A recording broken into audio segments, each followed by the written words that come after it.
Iya, Assalamualaikum warahmatullahi wabarakatuh. Selamat siang, semangat paginya ya teman-teman semua. Ini masih ada kurang lebih 500 peserta ya, 459 lah. Nah, di sini saya mau menyampaikan terkait pengaturan makanan untuk berat badan ideal. Gitu. Nah, apa sih berat badan ideal atau kita singkat BBI ya, sekarang kita sebut. Nah, BBI itu terkait berat atau bobot tubuh yang dianggap paling sehat untuk seseorang berdasarkan apa? Kita harus lihat nih tinggi badannya, usia, jenis kelamin, dan komposisi. Jadi ada 4. Jadi kita nggak ngelihat berdasarkan satu, oh mungkin berdasarkan berat badan aja, enggak. Atau berdasarkan komposisi tubuh saja, tidak. Tapi ada 4 parameter di sini. Nah, kita lanjut. Nah, bagaimana sih menentukan berat badan ideal ini, Teh Mila? Nah, secara umum kita di ahli gizi, persatuan ahli gizi, karena di sini kan ada beberapa yang tidak ahli gizi ya, kita menggunakan rumus Broca. Nah, rumusnya ini, misalkan ada seorang pria dengan berat badan idealnya 170. Ini kan tinggi badan, berarti 170 dikurangi 100, berapa tuh? 70. 10% dikurangi tinggi badan dikurang 100. Berarti berat badan si cowok ini atau pria ini kurang lebih 70 dikurangi 7, 63. Itu cara yang pertama. Melihat berat badan idealnya nih atau sehatnya. Nah, yang kedua, kita lihat dari penentuan status gizi berdasarkan indeks massa tubuh. Nah, mungkin ini kalau untuk para ahli gizi sudah biasa mungkin ya. Tapi ini tuh hanya bisa untuk memprediksi keadaan gizi seseorang secara cepat. Tapi hanya untuk menggambarkan ketidaksesuaian antara berat badan dan tinggi badannya.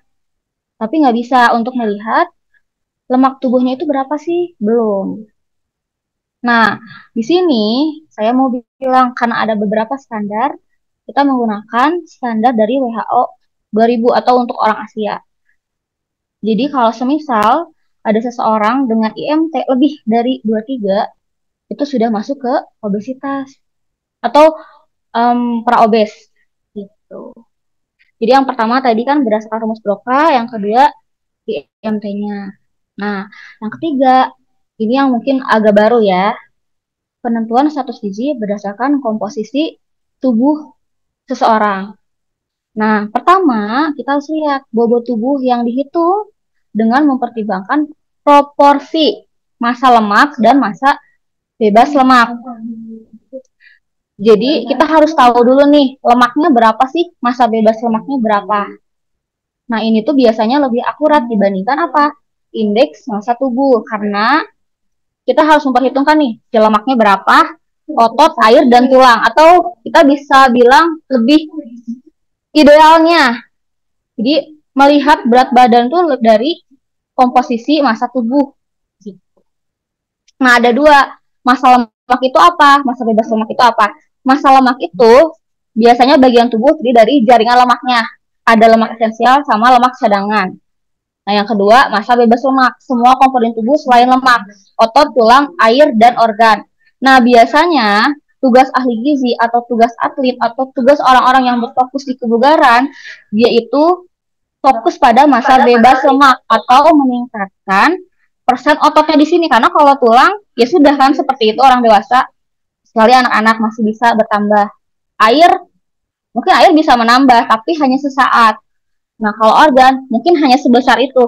Tidak mungkin organ atau jantung seseorang akan terus membesar. Jadi kita fokus pada hipertrofi ototnya. Nah, gimana sih Temila penentuan status gizi dan komposisi tubuhnya? Nah, kita akan bahas itu ya. Nah, pertama kita harus lihat dulu keunggulannya apa. Karena yang pertama lebih akurat dibanding untuk menilai kesehatan metaboliknya. Jadi bisa kita lihat nih, oh si orang ini hampir obesity, bisa lihat dari mana persen lemaknya tinggi.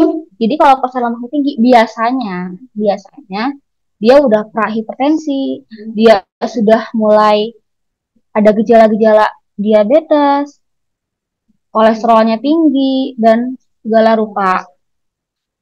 Kita juga bisa bedakan nih antara kelebihan lemak dan masa ototnya. Kalau misalkan dia kelebihan lemak, berarti kita fokus nih nanti pengkajiannya di mana? Di kelebihan lemaknya atau lemaknya udah seimbang tapi masa ototnya masih rendah.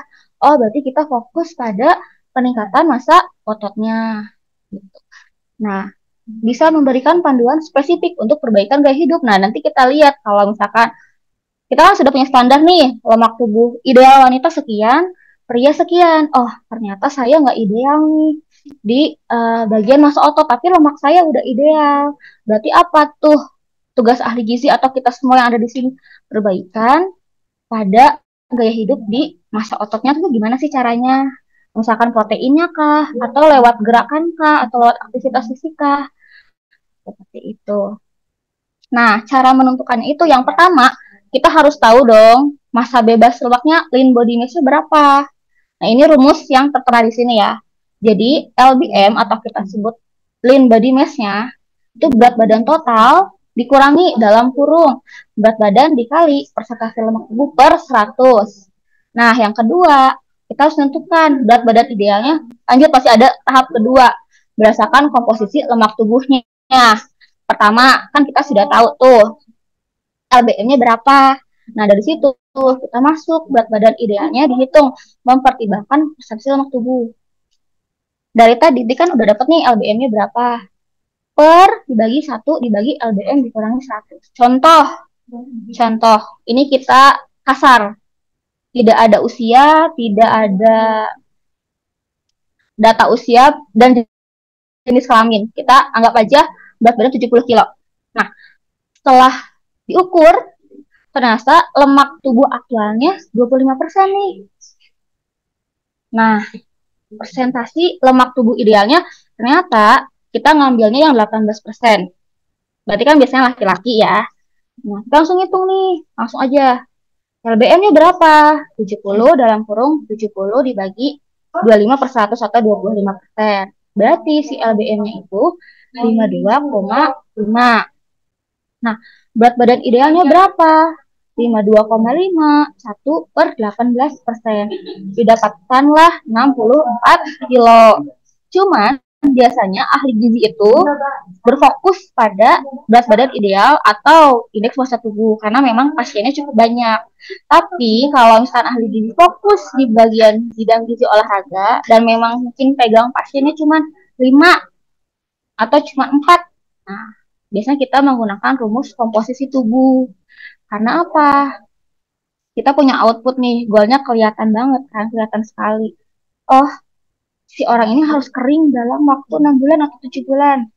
Kalau misalkan dia harus minta kering, baterai idealnya berapa? Tidak mungkin kita menggunakan IMT, karena kan tidak menggambarkan ya. Jadi kita harus menggunakan penilaian dengan komposisi tubuh. Gitu. Nah, Mila, gimana sih caranya melihat komposisi lemaknya? Pasti kita menggunakan alat tertentu ya, karena kalau misalkan dulu, kalau nggak ada alatnya biasa kita pakai skin fold, cuman sangat panjang urutannya tahapannya itu harus ikutan workshop.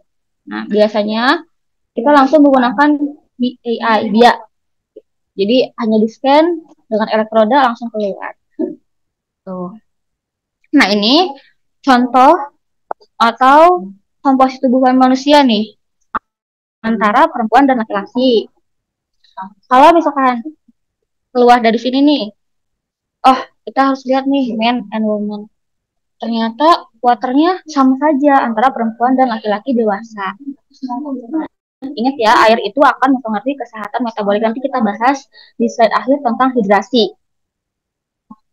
Nah, kalau di laki-laki itu mineralnya berapa di sini? 5,8 sampai 6,0. Sama perempuan juga. Yang membedakannya apa? Antara perempuan dan laki-laki. Fat ya. Nah, lemak berlebih untuk di perempuan akan mengganggu berbagai reaksi kimia tubuh. Nah, sebenarnya kalau misalkan teman-teman di sini, rekan-rekan di sini, apabila perempuan lemak berlebih apa? PCOS misalnya, sama mengganggu hormon. Tapi kalau misalkan lemaknya di bawah 10% atau 15% perempuan. Oh, nah kalau misalkan perempuan Nah, lemaknya di bawah 20% atau ternyata pas kita lihat cuma 10%. Itu juga sama akan mempengaruhi reaksi tubuhnya. Misal, dia jadi menstruasinya cuma setahun sekali atau setahun 2 kali. Jadi kita fokus nih kalau misalkan habis scanning, lihat standar fat perempuan berapa, 20-30. Jadi kita fokus di fat perempuan dan laki-laki. Untuk melihat apa? Melihat status kebugaran atau metabolismenya keganggu apa enggak. Nah, ini contoh ya. Contoh yang sangat konkret, tapi jarang. Biasanya ini ada di tempat gym yang besar, bukan yang Majapahit. Ya, ini dengan apa? Bioelectrical impedance analysis yang mahal biasanya ya, mohon maaf. Mahal banget soalnya. Nah, di sini ke gambar lebih spesifik gitu. Jadi bisa kita lihat nih, oh total body waternya sekian, oh persen ototnya rendah. Ini ada obesitas analisisnya. Kemudian ada visceral fat-nya sama basal metabolisme rate-nya. Biasanya kalau orang-orang yang jarang olahraga itu basal metabolismenya rendah ya. Makanya metabolismenya itu lambat. Jadi walaupun dia makan sebanyak apapun, walaupun dia diet, tapi kalau metabolismenya nggak dinaikin, susah turun berat badannya. Nah, biasanya sudah ada sebarannya nih. Biasanya enak. Oh, bisa dilihat ya di gambar yang bawah, segmen fat analysis. Nah, bisa kita lihat, oh overnya ada di bagian perut, atau overnya ada di bagian kanan, tangan kanan sama tangan kiri. Nah, nanti ahli gizi itu fokus pada penurunan, atau orang-orang di sini fokus pada penurunan apanya? Lewat makanan, misalkan pengurangan 500 atau 200 kalori dulu. Nah, nanti kita koordinasi nih sama pasien atau kliennya, atau ada pelatih dengan pelatihnya. Pak, lemaknya terlalu banyak atau too much di bagian perut. Misalkan ini overnya sampai 292 atau hampir 300%. Berarti fokus dulu dengan latihan otot perut. Baru nanti fokus dengan latihan apa dulu? Tangan kanan kah atau bagian bawah kah? Gitu ya. Jadi kita fokus dulu sama distribusi lemak sama ototnya. Gitu. Dan kita lihat nih basal metabolisme rate-nya gimana. Rendah apakah tinggi? Kalau misalkan dia tinggi, otomatis dong biasanya dia sudah cukup bagus olahraganya karena kan panas badannya ya. Nah, lanjut. Tadi kan untuk menentukan berat badan ideal seseorang itu ada 3 ya. Dengan rumus Broca, dengan IMT, dengan komposisi tubuh. Oh, si A sudah ketahuan nih berat badan idealnya sekian. Sekarang kita masuk ke bagian prinsip dasar pengaturan makanannya. Nah, biasanya kita harus lihat pertama keseimbangan energinya tuh seperti apa sih? Nggak bisa asal jeblok. Oh, orang dewasa 2000 langsung tembak aja 1500, nggak bisa. Kalau di gizi itu nggak bisa gitu, harus dilihat dulu nih usianya gimana, jenis kelaminnya, berat badan, tinggi badan, dan aktivitas fisiknya. Pasti kalau di ini berarti kita akan menghadapi orang-orang sehat, ya kan? Orang-orang sehat yang ingin bugar. Berarti kita akan fokus nih di aktivitas fisiknya. Nah, kita lihat nih. Tadi kan kita sudah menentukan nih, berat badan idealnya gimana? Apakah dia harus defisit energi? Apakah dia harus surplus? Jadi apakah harus menurunkan atau menaikkan berat badan? Teh Mila, gimana sih proporsinya? Sebetulnya ini kayaknya banyak ya SKS-nya. Tapi pada intinya, karbohidrat di dalam piring itu sekitar 45-65%.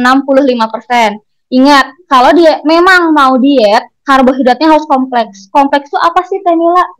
Makanan utuh, misal si kentang, gandum, bukan tepung beras, tapi nasinya.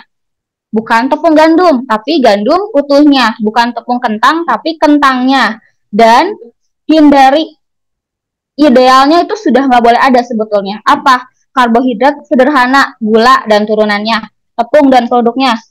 Even sekaligus walaupun itu dia bilang, boleh nggak pakai gula tropicana? Sebetulnya itu udah nggak boleh. Kalau misalkan idealnya gitu. Tapi kalau misalkan kliennya susah merubah habit, nah mungkin boleh, tapi perlahan harus dihilangkan.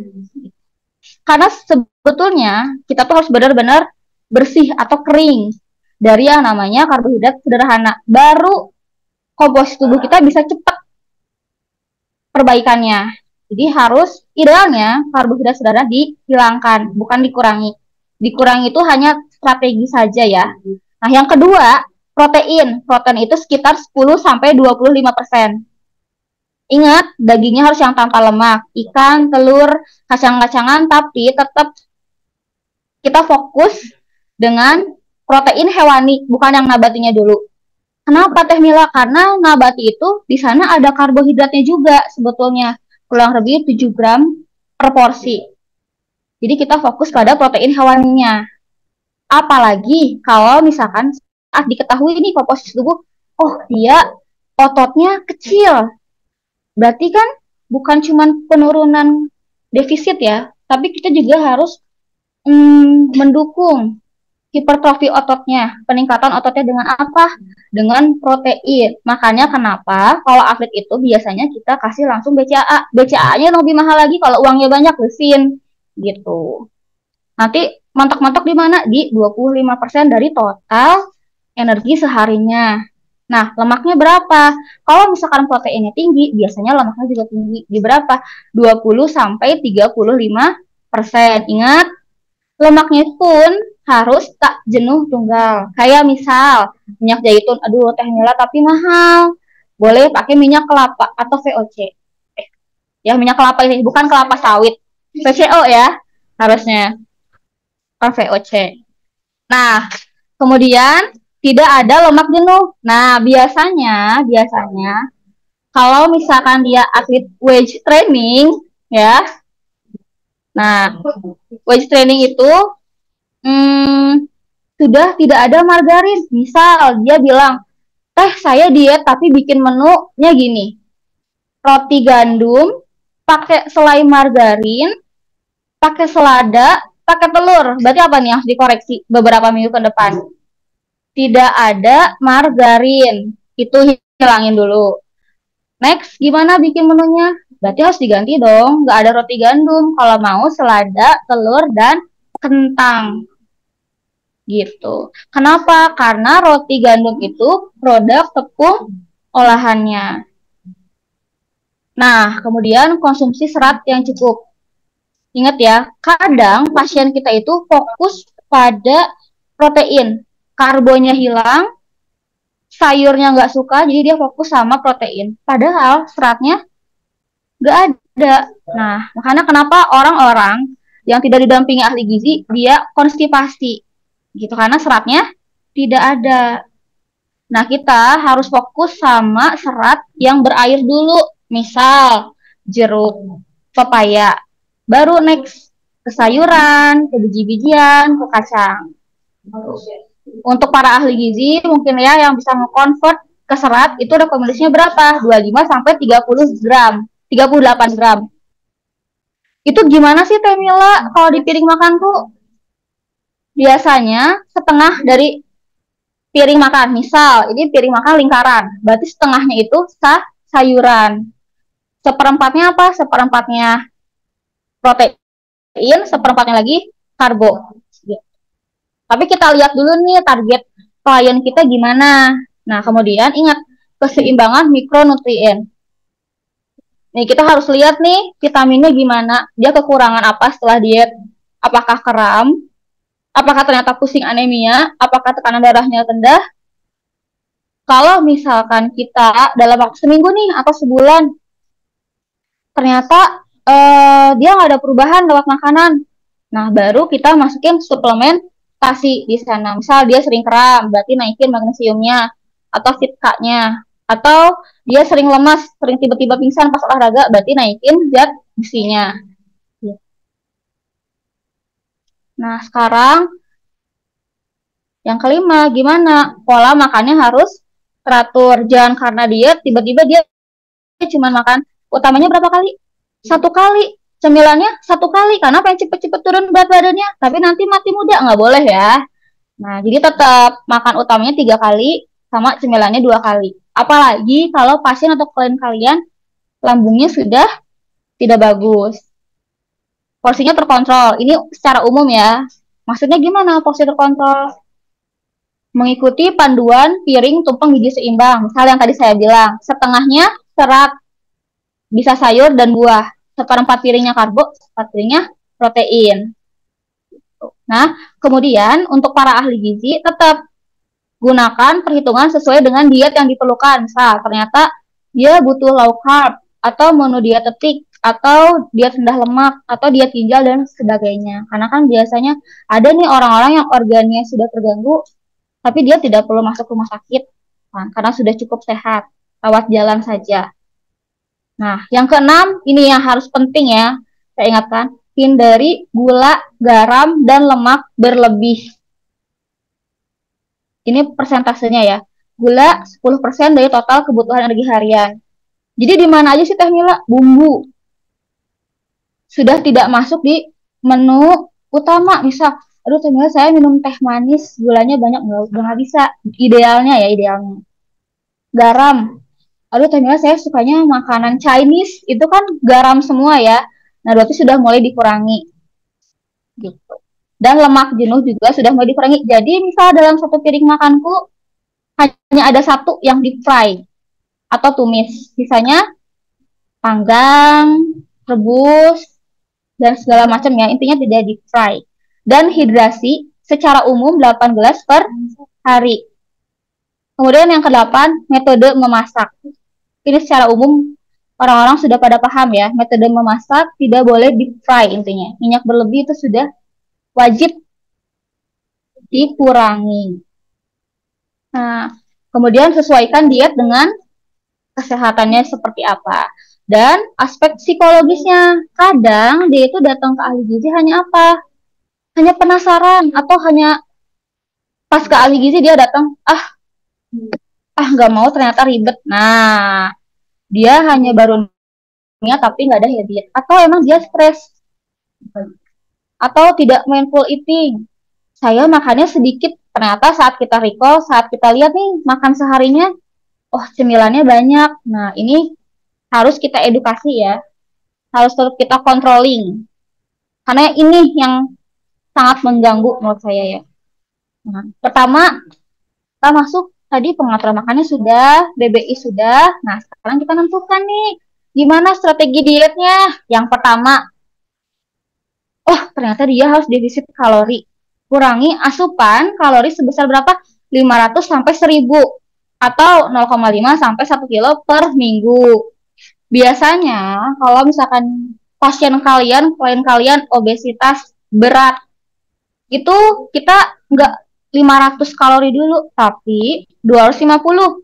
Berarti 250 dari mana? Aktivitas fisik. Jadi tetap yang terbakar setiap hari itu tetap 500 kalori. Kalau misalkan langsung kita cut banyak dari asupan kalori seharinya, biasanya dia lemas.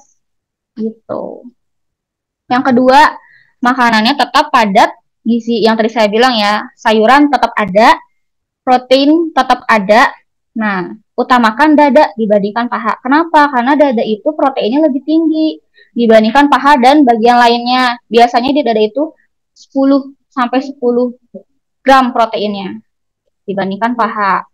Kemudian karbohidratnya harus yang kompleks. Nah, yang ketiga, caranya aktivitas fisik. Kalau misalkan dia menurunkan berat badan, berarti apa dia yang dominan? Latihan kardio, baru latihan beban. Karena kalau kita latihan kardio, itu cepat penurunan berat badannya dibandingkan beban. Jadi fokus pada pembakarannya. Berarti nanti apa?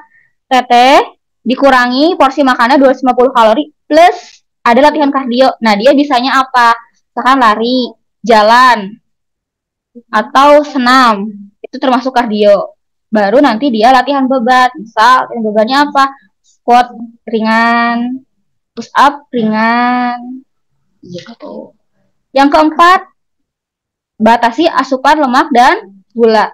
Sebetulnya, kalau misalkan klien kalian tidak mengurangi defisit kalori, tapi mengkat semua asupan lemak dan gula, itu pasti otomatis turun.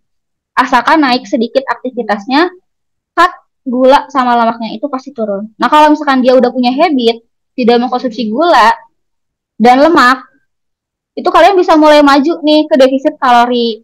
Itu tips untuk penurunan berat badan. Nah, selanjutnya tips untuk meningkatkan berat badan. Oke, dibalik. Sekarang kita surplus kalori 500 sampai 1000 kalori per hari. Fokus pada apa? Makanan bergizi tinggi, tinggi protein dulu sama padat kalori. Berarti kita main di mana? Di protein hewani ya, bukan nabati. Protein hewani dan karbo. Karbonya apa? Karbonya sama yang kompleks. Kalau misalkan kita fokus sama karbo sederhana walaupun kalorinya lebih banyak, nanti dia kotor, mungkin bahasanya kotor tuh apa? Mungkin berat badan cepat naik, tapi lemaknya juga naik. Nah itu kan nggak boleh ya. Kita pengen pasien kita atau klien kita naik berat badannya, tapi dari apa? Otot, bukan lemak. Contohnya apa? Sama. Proteinnya yang pertama apa? Ikan, telur, daging merah, susu, kacang. Dan porsi makannya lebih sering atau lebih besar. Aktivitas fisiknya gimana? Kita fokus dengan pertumbuhan otot atau massa bebas lemaknya. Latihannya apa? Weight training jelas. Kalau misalkan kalian ada pasien peningkatan berat badan, disuruh lari atau renang, itu nggak bisa. Pasti dia bakal turun terus. Harusnya apa? Disuruh weight training, pergi ke gym, angkat beban, gitu.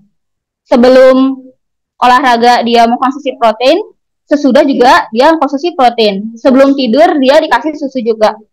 Susunya jangan susu biasa. Susunya yang rendah lemak, tinggi protein, gitu. Dan fokus nih, kan tadi kalian sudah lihat nih komposisi tubuhnya. Mana sih yang lemaknya paling tinggi dan ototnya yang paling rendah, yang paling lemah maksudnya. Misal, yang paling lemah itu di bagian tangan, tapi kaki kuat karena suka jalan. Oh, berarti pemberatannya di kedua tangan dulu, baru nanti kaki. Nah, ada juga yang ketiga, yaitu mungkin overweight atau obesitas, tapi ternyata lemaknya normal, gitu. Hanya pengen dibentuk aja. Nah, berarti gimana? Kalorinya sama dengan kebutuhan hariannya. Nah, yang kedua, tetap ya, dilihat aktivitas fisik. Yang ketiga, pola makan gizi tetap seimbang. Mungkin kalian akan lebih mudah di sini. Akan lebih mudah di sini. Kemudian atur porsinya. Nggak akan terlalu ribet karena pola makan porsi sudah cukup. Tapi tetap kalau misalkan dia ingin mempertahankan berat badan, ingin membentuk badannya, berarti apa? Batasi makanan, cepat sajinya, gula, dan lemak. Gitu. Dan olahraganya di mana Teh Mila? Olahraganya di weight training baru kardio. Nah, sekarang tadi kita sudah di makanan, sekarang masuk ke hidrasi. Nah, kenapa sih harus dibahas Teh Mila? Nah, karena kalau misalkan orang-orang biasanya ingin menaikkan berat badan dengan cepat, kan atlet ya, Teh Mila saya harus naikin berat badan dalam waktu 3 minggu 10 kilo, kan tidak mungkin ya. Nah, biasanya dia fokus di hidrasi, tapi sebetulnya seharusnya tidak seperti itu. Jadi saya fokus dulu di sini nih, di hidrasi. Apa sih pentingnya? Mengendalikan nafsu makan. Karena kadang nih, kalau misalkan pasien kalian gemuk, nah, kalau misalkan gemuk, nanti kan pasti biasanya sering cheating ya, maksudnya sering ngemil. Nah, biasanya kita fokus di mana? Hidrasinya atau minumnya karena meningkatkan rasa kenyang. Kalau misalkan setelah minum banyak masih lapar, nah baru masuk cemilan. Nah, kemudian hidrasi meningkatkan metabolisme jelas ya. Kalau misalkan seseorang kurang cairannya, pasti performanya turun atau jadi lemot lah ya. Mengurangi kalori betul yang tadi karena meningkatkan rasa kenyang. Nah, gimana sih kebutuhan harian? Secara umum, kalau misalkan ahli gizi biasanya menggunakan rumus Holliday-Segar ya. Tapi secara umum, itu biasanya pria 3,7, wanita berapa? 2,7 liter per hari. Nah, kemudian kita lihat nih faktor lainnya dari berat badan apa? Aktivitas fisiknya. Ringan apa sedang?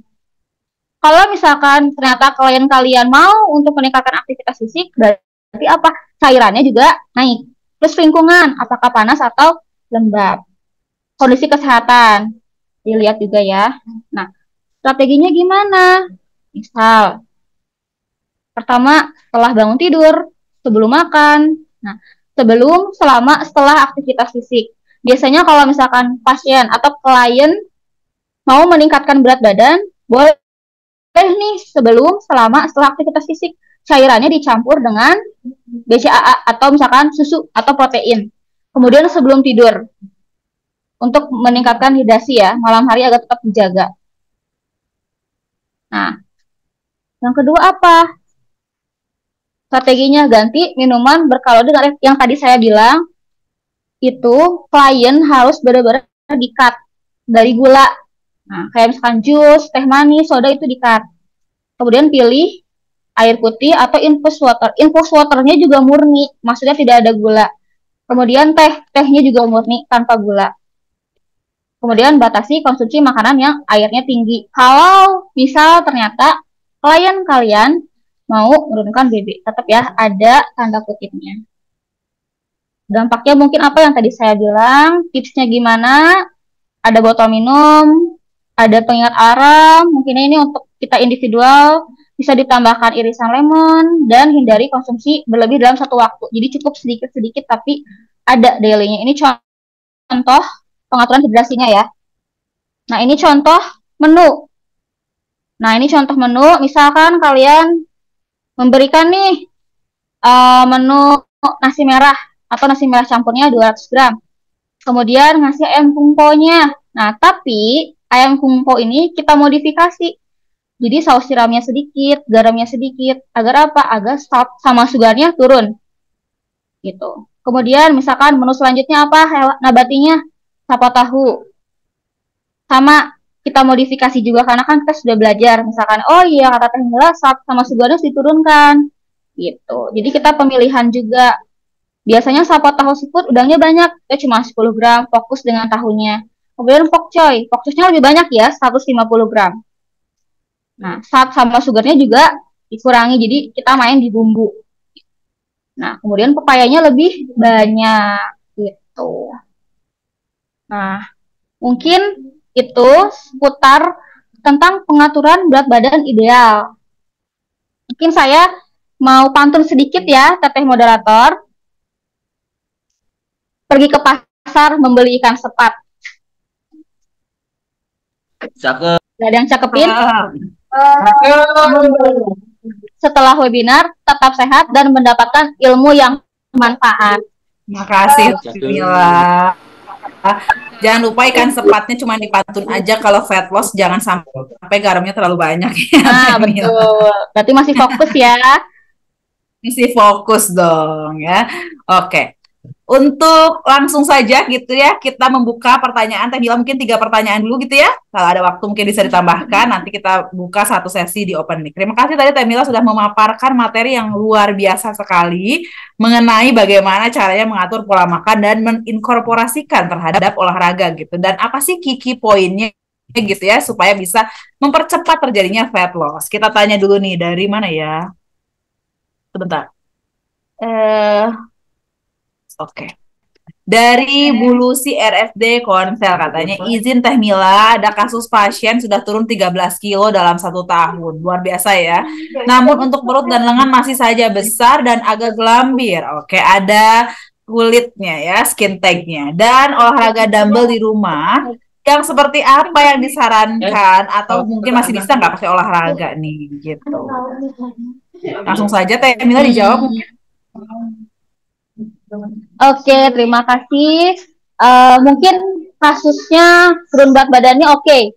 Tapi ternyata pas kita lihat, ini udah pasti ya Bu, komposisi tubuhnya berantakan. Karena apa? Masih gelambir ya. Berarti ini pasti walaupun penampakan dia sudah kurus, tapi dia... Oh, jadi bagaimana Teh Mila? Oke, pertama... Nggak banyak gitu tadi. Iya.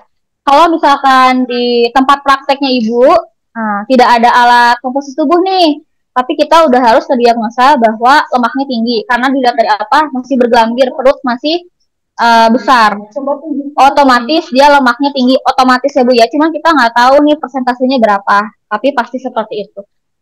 Jangan diukur dengan IMT lagi, pakai BBI rumus Broca aja, itu yang pertama. Yang kedua, strategi makanannya gimana? Oke, karbonya diturunkan dan bilang udah harus strict. Gak boleh ada gula ataupun produk tepung. Karena dia kalau misalkan masih tetap masukin itu dalam menu makanan seharinya, itu gelambir bakal tetap ada. Walaupun dia olahraga, hmm, walaupun dia olahraganya dinaikin, misalkan latihan otot tangan, bicep, tricep, itu bakal tetap ada karena itu saya buktikan pas saya di pelatnas. Jadi ada satu atlet dia naik tuh aktivitas fisik sama latihannya, tapi dia masih makan roti gandum, nggak jadi, tetap masih ada, maksudnya kecil gitu, nggak, tidak membentuk itu, jadi nggak kering, nggak ada bentukannya, masih ada gelambir. Nah, itu kan salah. Jadi kalaupun ibu ngasih menu terus gini, oh iya Bu, boleh gulanya, tapi hanya 10 SDM per hari, nggak boleh. Kalau misalkan gelambirnya pengen hilang. Yang kedua, fokus pada latihan tangan dan perut. Misal yang mudah-mudah dulu nih, latihan bicep tricep, crunches, push up, plank. Itu dulu. Ibu kuatnya segimana? 10 set aja dulu. Nanti um, besok 20, besoknya 30. Harus, tapi tetap kalau sebagai ahli gizi fokus pada strategi makanan. Baru yang ketiga dengan aktivitas fisik. Itu mungkin semoga terjawab ya Bu ya. Gimana Teteh moderator? Oke. Maaf, bocor sedikit. Terima kasih atas jawaban yang luar biasa Teh Mila. Semoga menjawab juga ya kepada Ibu. Mungkin overall dari presentasi lemak tubuhnya mungkin juga harus diperhatikan saat terjadi penurunan berat badan. Karena tadi Teh Mila sudah sampaikan juga bahwa komposisi berat badan tidak hanya terdiri dari lemak saja. Tentu saja ada otot juga yang mungkin turun sama proses peningkatan aktivitas fisik dan juga cairan yang juga hilang. Oke, pertanyaan kedua nih Teteh. Katanya ada dari Aida, pegawai swasta Jawa Timur. Mau nanya apakah Omron Karadascan itu sudah cukup bagus sebagai sebagai bio untuk men-scan komposisi lemak dan otot tubuh, atau cukup dengan kayak merek-merek yang seperti timbangan digital sekarang ada tuh, apakah sama saja atau berbeda, dan bagaimana hubungannya terkait stevia atau mungkin pemanis buatan lainnya terhadap metabolisme dari tubuh, apakah berpengaruh atau tidak nih, jadi nggak nih jadi ototnya kalau pakai yang seperti itu. Oke, terima kasih. Dengan tes siapa? Kasih tadi Ida dari Teh Jawa. Ida. Oke, terima Mbak, kasih Teh Mbak, Ida. Mbak Ida. Oh Mbak, iya Mbak Ida. Oke, sebetulnya untuk pengukuran secara scanning itu cukup asalkan kita tahu nih overall lemak tubuhnya berapa. Cuman kalau misalkan kita pakai menggunakan biak yang biasa, kita nggak bisa lihat sebaran lemaknya gimana, biasanya secara mendetail gitu. Apakah di tangan berapa kilo, di kaki kanan kiri berapa kilo, di perut berapa kilo. Tapi overall kita bisa lihat lemaknya berapa persen di seluruh tubuh secara scanning, dia kelebihan berapa persen itu keluar kan kalau di dia. Misalkan ternyata dia 30%. Oh, standar perempuan atau misalkan target kita mau di 25, berarti kelihatan nih 5%, atau misalkan cuma penurunan 10 kilo. 10 kilo ingat ya, bukan berat badan total, tapi lemak aja. Gitu. Karena kadang ahli gizi atau teman-teman pelatih itu fokus di berat badan saja, jadi organnya turun, cairannya turun, lemaknya sedikit turun. Makanya kenapa banyak yang gagal, banyak yang sakit, karena yang turun itu penyusutan fungsi organ dan air, jadi performanya pasti turun performanya. Nah, terkait stevia, tergantung. Yang kedua, stevia itu mau dia normal atau nggak normal, intinya kalau kita pakai stevia, gula darah kita tetap naik kan, cuman nggak spesifik, nggak senaik seperti gula biasa. Intinya yang mau diambil dari berat badan ideal atau otot ini, kita mau metabolisme itu diambil dari energi lemak, bukan energi gula stevianya. Makanya saya bilang di sini kita harus ngekat semua gula walaupun itu stevia, karena yang mau kita bakar ini lemak, dan hipertrofi otot. Kalau misalkan kita tetap ngasih gula apapun itu, sebaik apapun itu, mau fruktosa, mau laktos, berarti tubuh pasti ngebakar kalori dari karbohidrat dulu, bukan lemak dulu. Sedangkan kita mau menghilangkan karbonya, baru lemaknya. Gitu. Semoga menjawab ya, Teh Ida. Oke, semoga menjawab gitu ya Mbak Aida Aulia Baik, dari baik. Jawa Timur. Mbak, kita kan Oke, komunis Mbak. semua teteh-teteh ya, tapi ternyata karena dari seluruh Hmm. Indonesia ada mbaknya nih katanya. Ya, oke. Ada lagi pertanyaan terakhir dari Bu Juniarta atau dari penanya kita, siang Ibu katanya izin bertanya bagaimana cara merubah habit di mana belum bisa menghilangkan gula sederhana. Apalagi dengan aktivitas pekerjaan yang sedang dan juga mungkin sudah terbiasa mengkonsumsi gula-gula sederhana saat mengisi waktu lagi bekerja. Mungkin silakan Ibu Mila atau Teh Mila untuk menjawab. Iya, terima kasih Teh Karisa. Ini sebetulnya jawabannya lebih ke kreativitas setiap konsultan mungkin ya, mau itu ahli gizi, mau itu pelatih, mau itu spesialis kebugaran, karena itu terkait dengan kalian kerja di lapangan dan perputaran otak kalian. Kenapa? Karena kalian itu banyak yang bandel. Kedua, dia pengen diet, badannya bagus, tapi alasannya gini, baru juga 2 hari, aduh saya tidak menggunakan gula sehari, tidak mengkonsumsi gula, lemes. Memang wajar seperti itu. Jadi tubuh itu beradaptasi selama biasanya 1 minggu. Jadi kalau misalkan kalian ketemu klien, bilang nggak bisa ngekat karbo, nggak bisa mengkat gula. Nah, kita harus balikin, Ibu. Kalau misalkan dilihat dari hasil ini, lemaknya tinggi, resikonya sekian A, B, C. Resiko yang paling kelihatan, badannya bergelambir atau basah ya. Jadi, nah ini nih, ini namanya mungkin banyak lemak mungkin ya. Yang bergelambir itu lemak. Nah, lemak ini pasti akan menyebabkan penyakit apa? Nah, kita bilang aja, misalkan gejala-gejala metabolik lainnya, cepat capek, atau misalkan gula darah, hipertensi, itu sebutin saja semua resikonya. Kalau misalkan dia mau terima semua resiko itu, ya sudah. Tapi kalau misalkan dia nggak mau terima, kita motivasi tetap, dan itu harus daily motivate. Nggak bisa kalau misalnya kita cuma motivasi 1 kali pertemuan, nggak bisa. Itu harus minimal per week lah. Gitu. Kalau kata saya ya, jadi itu lebih ke cara penyampaian kita, cara bagaimana kita memotivasi seseorang. Jadi kadang kita juga harus belajar seni tentang psikologi seseorang sih. Seperti itu ya, Teh Kalisa. Tiap Teh Mila ya. Jadi pada prinsipnya, pada penerapan nutrition care process, walaupun juga mungkin bukan pada penyakit yang sifatnya chronic illness ataupun juga degeneratif, mungkin masih dalam tahap penurunan berat badan, tetap saja pemantauan harus dilakukan secara berkala. Mungkin dari ahli gizi dan juga pasiennya, mungkin Teh Mila juga sudah biasa melakukannya dengan atletnya, memberikan apa ya, monitoring dan evaluasi berkala sesuai dengan kebutuhan, terutama dalam bentuk memotivasi dari pasien ataupun juga kliennya sehingga mampu mengeliminasi kebutuhan yang kepentingan yang tidak terlalu dibutuhkan seperti itu. Oh ya mungkin sepertinya udah capek mungkin tenaganya Halo, habis. Kak. Oh ada, boleh silahkan langsung open mic saja. Ya, dulu, Teh Mila, terima kasih Suaranya boleh lebih presentasinya. keras Ibu, tidak terdengar. Halo, Teh Mila, terima kasih untuk presentasinya. Ini sudah kedengaran ya, Kak? Sudah. Boleh didekatkan Oke. saja ke mic-nya. Oke, jadi saya mau tanya terkait yang tepung-tepungan itu kan memang ternyata selarut itu ya. Nah, terus tapi untuk mengejar karbo nih kadang ada beberapa klien yang mereka tuh punya keterbatasan gitu dalam mengonsumsi nasi ataupun kayak kentang atau ubi dan sumber-sumber karbo lainnya. Kira-kira masih aman nggak ya kalau kita saranin untuk kejar karbonya itu dari tepung-tepung seperti roti ataupun biskuit gitu. Misalnya 1 porsi dalam sehari gitu. Halo, terdengar nggak Kak suara saya?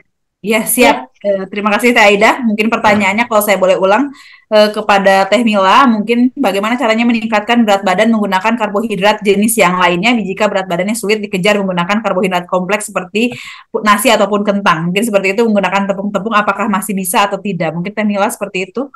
Oke, Tapi terima bukan kasih. bukan untuk meningkatkan berat badan sih Kak. Tujuannya untuk weight loss, fat Kejar. loss itu. Kira-kira masih aman nggak ya kalau kita saranin mereka konsumsi biskuit fat atau loss. roti gitu untuk snacknya. Karena kan Sepertinya mungkin sudah mereka dijawab juga sebenarnya Mbak. keterbatasan. Kalau untuk fat loss tadi sebenarnya sudah dijawab oleh Teh Mila sendiri dalam presentasinya mungkin bahwa harus ada eliminasi. Tapi mungkin lebih jelasin lagi. Silakan Teh Mila mungkin untuk mempersingkat. Ya, mungkin betul yang tadi kata Teh Karika. Jadi, misalkan kita mau ngejar nih daily kalorinya. Kalau misalkan menggunakan karbohidrat kompleks, itu too much kan di piring makanku. Nah, gimana mengejarnya? Nggak bisa Teh kalau misalkan kita mau fat loss. Nggak bisa menggunakan tepung, produk gula. Misalkan pakai biskuit, pakai tepung gandum. Nggak bisa karena pasti, pasti ya, itu basah. Maksudnya pasti lemak. Kecuali Teh Aida ini mungkin mau naikin aktivitas fisiknya atau weight training. Aktivitas fisik jangan bilang aktivitas fisik, jangan bilang cardio, jangan senam, jangan renang, jangan. Tapi weight training. Kalau misalkan mau ngambil risiko, ngambil tepung, misalkan 40 gram roti. Nah, weight trainingnya berapa lama? 2 jam, 3 jam tanpa jeda. Itu bener resikonya tinggi banget kalau misalkan dia bukan orang yang memang sering berolahraga atau nge-gym. Nggak bisa. Jadi kalau misalkan dia orang biasa atau klien biasa, dikasih tepung sedikit atau misalkan dikasih karbohidrat sederhana, itu pasti kliennya tetap bakal ala gerambir. Nggak akan keras. Jadi kalau kita pegang nih tangannya atau perutnya itu nggak akan keras, tapi lembek. Lembek itu apa? Lembek itu ada sifatnya lemak gitu. Sama kalau tepung juga kan bubuk ya. Nah, kasarnya gitu, gampangnya ya. Bukan senyawanya dan segala macam. Intinya gitu. Jadi nggak bisa. Kalau dari saya intinya pengen diganti gimana nih ngejar kalorinya dari susu. Gitu. Jadi sebelum latihan, sebelum tidur, sama bangun tidur. Jadi kita ngejarnya di susu rendah lemak, tinggi protein. Itu mungkin ya. Semoga jadi ada solusinya. Jadi karbonya nggak ada tepung, tapi naikin lewat susunya. Isolat mungkin atau BCAA gitu Teh. Oke, Kasih Teh makasih. Mila, semoga menjawab pertanyaan. Sebenarnya masih pingin katanya nanya, cuman karena terbatasan waktu dan juga memang masih ada peserta-peserta lainnya, mungkin bisa minta tolong kepada panitia untuk mencatatkan pertanyaan-pertanyaan yang belum terjawab, sehingga nanti oleh Teh Mila mungkin akan dijawab secara langsung melalui kolom chat ataupun juga disampaikan melalui panitia. Jadi mohon maaf, untuk pertanyaan secara langsung sudah kami tutup. Begitu. Terima kasih banyak Teh Mila atas penyampaian yang luar biasa, pengalaman juga dalam menurunkan berat badan ataupun juga membentuk massa otot kepada kelompok-kelompok yang membutuhkan seperti atlet ataupun juga pada kelompok masyarakat secara umum seperti itu. Kalau boleh sedikit dirangkum apa yang sudah Teh Mila sampaikan bahwa dalam penurunan berat badan itu ada hal-hal yang harus diperhatikan bahwa ada berat otot, ada berat lemak dan juga ada air serta organ dan juga muscle skeletal seperti rangka kita juga mempengaruhi berat badan kita. Nah, lalu bagaimana cara menghitungnya secara umum menggunakan berat badan ideal, memperhatikan IMT ataupun juga yang terbaru memperhatikan dari komposisi tubuh seperti persentase lemak dan juga otot. Dan bagaimana cara untuk menghilangkan lemak dengan cara cepat, yaitu menghilangkan komponen utama dari penyimpanan glukosa ke dalam otot dan juga liver sehingga dapat menggunakan cadangan lemak kita sebagai sumber energi. Dan jika tetap menggunakan makanan-makanan karbohidrat sederhana, maka ada weight training ataupun juga kalau di zona 5 mungkin olahraganya itu harus ditingkatkan. Jadi pilihannya itu menjadi meningkatkan aktivitas fisik dari zona 4 dan 5 dan juga menggunakan weight training untuk dapat mengutilisasi dari karbohidrat sederhana. Tetapi lebih aman jika kita benar-benar menghilangkan dari karbohidrat sederhana untuk dalam proses penghilangan dari lemak tubuh kita. Begitu seperti itu teman-teman. Rangkuman dari materi keempat oleh pembicara kita, Ketua Isna Jabar periode saat ini. Terima kasih Teh Mila atas waktu dan kesempatan serta pematerinya dan isi materinya serta seluruh peserta.